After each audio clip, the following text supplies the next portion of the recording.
Hi everyone, मैं सभी divine souls का वेलकम करती हूँ मेरे इस यूट्यूब चैनल पर जिसका नाम है ट्विन फ्लेम डीवा।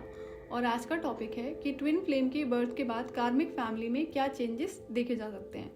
अगर आप एक ऐसे ट्विन फ्लेम हैं जिसकी फैमिली कार्मिक है, जो फैमिली कर्स्ड है या फिर हैवी जनरेशनल ट्रॉमा होने की वजह से फैमिली में बहुत सारे टॉक्सिक नेगेटिव पैटर्न्स हैं, तो जनरेशनल ट्रॉमा और कर्ज की वजह से जो भी ब्लेसिंग्स चली जाती हैं वो ट्विन फ्लेम के जन्म के बाद से धीरे धीरे दोबारा से वापस आने लगती हैं, लेकिन वो बहुत ही स्मॉल अमाउंट में होती हैं क्योंकि जनरेशनल ट्रॉमा और कर्ज को रिमूव करने की रिस्पॉन्सिबिलिटी और उसका मेन रीज़न ही ट्विन फ्लेम के उस घर में जन्म लेने का होता है।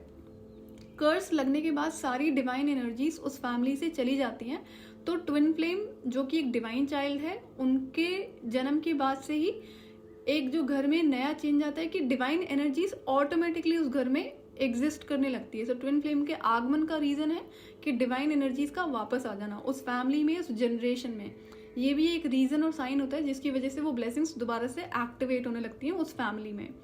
लेकिन ट्विन फ्लेम जो कि एक डिवाइन चाइल्ड होता है तो उसकी प्रेजेंस ही बहुत पावरफुल होती है जिसकी वजह से ब्लेसिंग्स का दोबारा से एक्टिवेट होना और घर में डिवाइन एनर्जीज और वाइब्रेशंस ऑटोमेटिकली बढ़ने लगती हैं उनके जन्म के बाद से।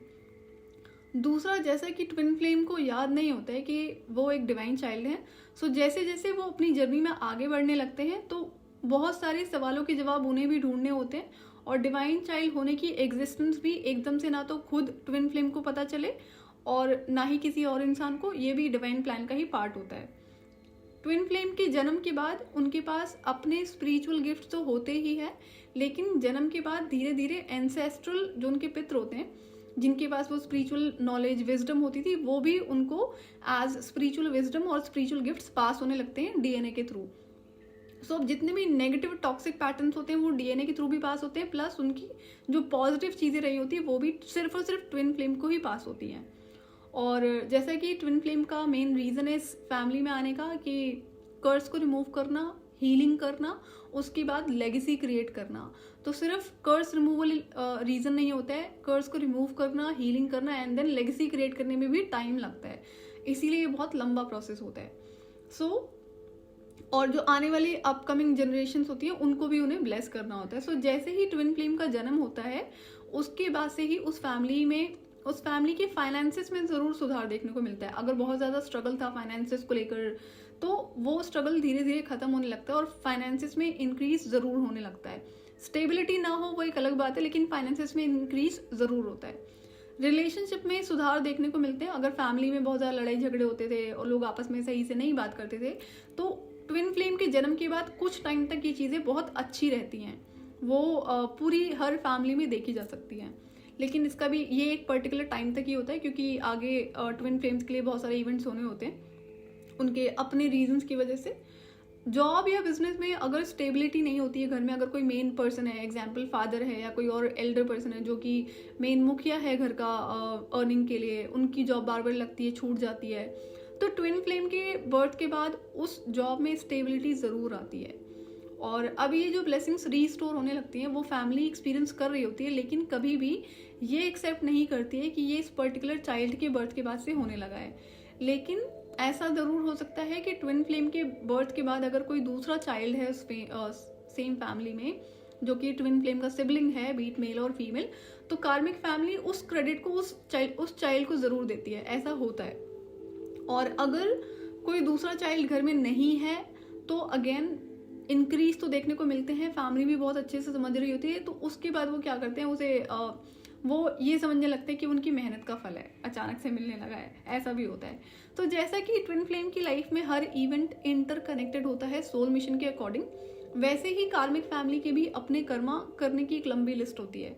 और जो चेंजेस देखने को मिलते हैं, जैसे उस फैमिली की जो पास्ट या करंट जनरेशन है उनमें अगर चिल्ड्रंस कभी भी स्टडीज़ में सक्सेसफुल नहीं होते थे या फोकस नहीं करते थे, बीट सक्सेस करियर है या फिर स्टडीज़ हैं, तो ये भी एक पॉजिटिव चेंज देखने को मिलता है ट्विन फ्लेम के बर्थ के बाद।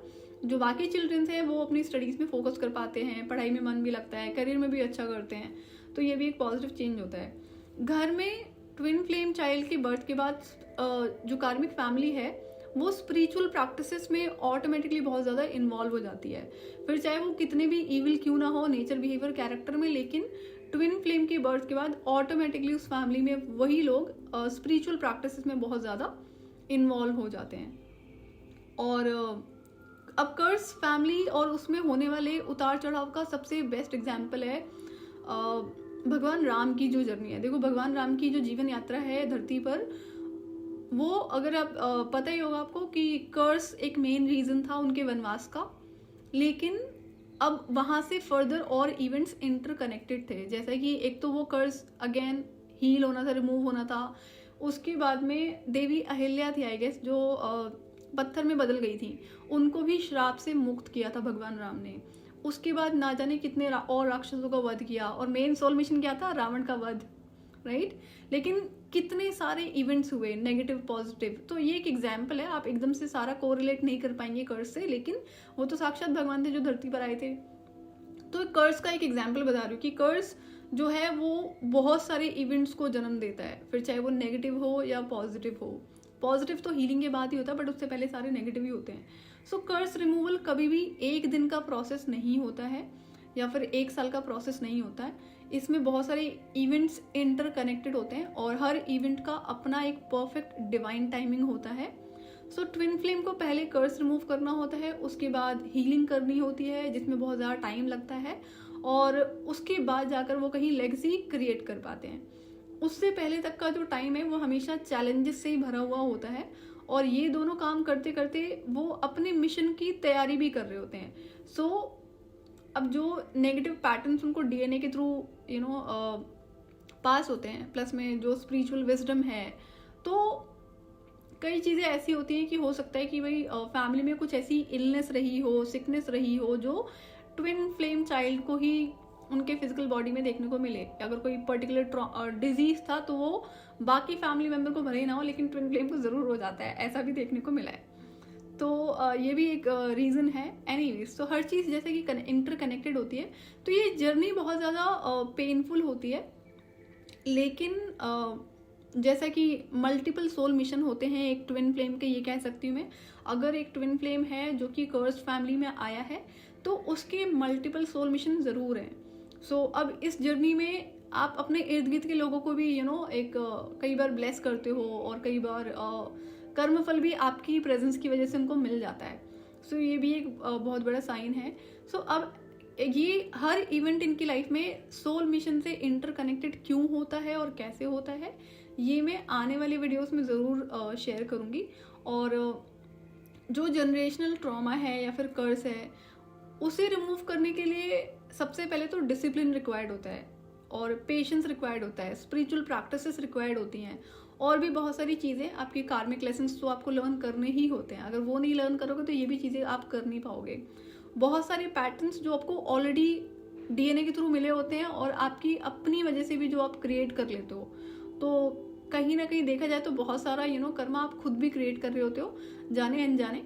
अब जैसे कि आप ह्यूमन लाइफ में आते हो तो फैमिली है, अब अगर एल्डर्स हैं जो नेगेटिव चीज़ों को कर रहे हैं या फॉलो कर रहे हैं, तो मैंने अक्सर देखा है कि जो बच्चे होते हैं, सिबलिंग्स होते हैं, वो भी कॉपी उन्हें करते हैं, एग्जैक्टली वही करते हैं जो पेरेंट्स कर रहे हैं, और वो बड़ी शान महसूस करते हैं चीज़ में, राइट। तो अगर कोई ट्विन फ्लेम ऐसा करता है तो वो कर्स को कभी रिमूव नहीं कर सकता है। जो ट्विन फ्लेम्स कार्मिक फैमिली के अगेंस्ट जाता है, पॉजिटिव रास्ते जाता है, सिर्फ कर्स वही रिमूव करता है।